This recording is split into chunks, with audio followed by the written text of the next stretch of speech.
I want to be completely transparent with you, and I have been delaying this conversation for far too long because I know, deep inside my chest, where every beat still echoes with memories of us, that what I'm about to say will pierce not only the quiet room we used to share, but the trust we painstakingly built. It's never easy to volunteer words that carry the weight of disappointment, especially towards someone whose laughter once felt like sunrise after weeks of rain. Yet honesty, however harsh, is kinder than silence that erodes hope one grain at a time. Let me start by clarifying the things this is not about. It isn't about a single argument that spun out of control or subtle misunderstandings that crept into our late night texts. It isn't that you failed to listen, or that I stopped caring. There was no catastrophic collapse of compatibility, no hidden grievance fermenting in the shadows. In many ways, our relationship, day to day, functioned beautifully: movie marathons, coffee shop rituals, and the casual touch of your hand steadying mine when crowds felt too loud. Those moments were real, and they mattered to me deeply. So why did I walk away? The simplest, and yet most difficult, answer is this. I saw a future elsewhere that promised me a kind of stability, primarily financial, but also emotional, that I have spent years quietly craving. I wish I could say I was strong enough to choose love over security without hesitation. I wish I could claim the material world never tugged at the frayed edges of my anxiety. But that would be a lie, and you deserve the truth. You know some of my story, how uncertain my footing has felt ever since my family lost the house when I was in high school, how the word security still sets off a low-frequency alarm in my brain that refuses to quiet down. That alarm has guided too many of my adult decisions. What jobs I chase, how ruthlessly I save, how often I calculate worst-case scenarios long after midnight. When I met someone who could mute that alarm, someone whose life is organized around safety nets I've always envied, I felt an almost physical relief, as though a tight band around my chest had finally loosened. You might ask, was it purely about money? Was I putting a number on loyalty? The brutal honesty is, not exactly, but close enough to sting. It was a calculus drenched in fear of medical bills, economic downturns, and stepping into middle age carrying debts I cannot repay. The new relationship felt like a shortcut past those terrors. I wish it hadn't mattered so much. I wish the part of me that once walked barefoot through uncertainty, trusting love to light the path, had shouted louder than the part counting pennies in the dark. But the quieter voice won. I know the optics are terrible. Opportunism is rarely born solely from greed. Often it sprouts from unprocessed trauma, from a nervous system conditioned to equate instability with danger. That doesn't justify the hurt I'm causing you, it merely contextualizes it. I've spent sleepless nights rehearsing these sentences, hoping to distill the messiness into something you might one day forgive. I realize forgiveness is not owed, and may never come, but transparency felt like the bare minimum I could offer. You deserve to know that none of this was easy. The night I left, the air itself felt ashamed. I kept replaying the way you smiled when we talked about renovating a tiny kitchen together, the excitement in your voice when we imagined summer road trips that ended wherever the sunset looked most orange. Those images haunted me on the drive away. Even now, when the new apartment's light hits just right, I find my mind inserting you into the scene, then flinch at the mismatch.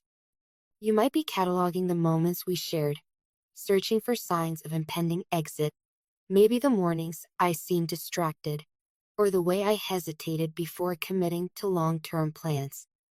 The truth is, I noticed those hesitations too.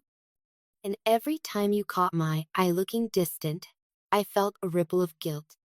Yet guilt was not an antidote strong enough to neutralize fear. Let me be unequivocal. You did nothing wrong. Your love was not deficient, your ambition not too small.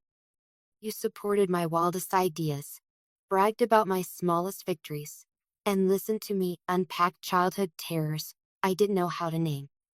I left not because your roof leaked affection, but because my internal beams were still rotting from old storms. I left seeking scaffolding in someone else's perceived solidity. I understand if this confession shifts the ground you stand on, if it requires your trust not only in me, but in your own capacity to gauge sincerity. Betrayal, yes. Let's call it what it is. Can echo for years. A hollow knock on every new door you try to open. I hate that I'm stitching my name into that pattern, but honesty obliges me to acknowledge it. You deserve rage, tears, maybe the satisfying crack of plates you no longer need. Grief has its own choreography. Let it dance through you at whatever tempo feels right.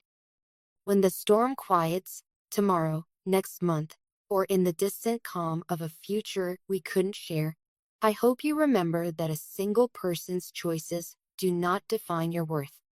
My departure spotlights my limitations more than any flaw in you.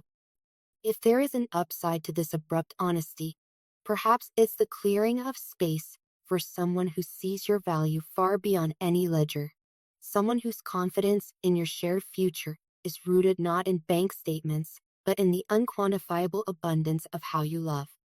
I'm not asking for reconciliation or for a backstage pass into your healing. That path belongs solely to you now. My hope is simpler, that these words, painful as they are, prevent the additional injury of speculation. No more guessing games about hidden incompatibilities. No more self-doubt spiraling into self-blame. The narrative is bare and brutal, but it is clear. I chose security over us. Is that selfish? Probably. People love to romanticize sacrifice, to equate true love with unwavering commitment regardless of circumstances. But human hearts are messy negotiations between longing and fear, generosity and self-preservation. I believed I was making the pragmatic choice. Only time will reveal whether pragmatism was worth the collateral damage. What now? For me, it looks like confronting the cost of this decision every time nostalgia surfaces. For you, I hope, it's a chapter that eventually reads less like abandonment and more like redirection. Maybe you'll discover passions we never explored together, friendships that bloom in the emotional room I vacated, a love that meets you where you stand, no fine print. You deserve nothing less.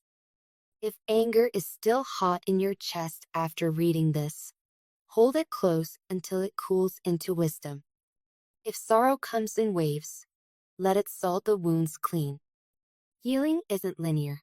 Some days you'll resent my new life. Other days you'll forget my birthday and realize progress can be measured in what no longer lingers.